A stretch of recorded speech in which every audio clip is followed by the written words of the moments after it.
Tasty and simple పులిహోరకి పచ్చిశనగలు night నానబెట్టినవండి, ఎండుమిర్చీలు, కరివేపాకు, బెల్లము, ఆవాలు, పసుపు, తగినంత సాల్ట్, చింతపండు పులుసు.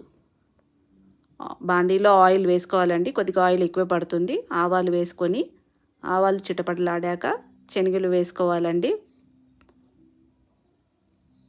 అవి కొద్దిగా ఒక 5 మినిట్స్ బాగా ఉడికినాక అప్పుడు హాఫ్ స్పూన్ పసుపు, ఎండుమిర్చీలు తగినంత మనకు, తర్వాత కరివేపాకు, బెల్లము, చింతపండు పులుసు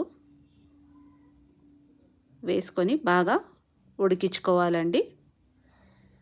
తర్వాత సాల్ట్ తగినంత వేసుకొని ఇలా ఆయిల్ బయటికి వచ్చేంత వరకు ఉడికించుకోవాలి. టేస్టీ పులిహోర రెడీ అవుతుందండి.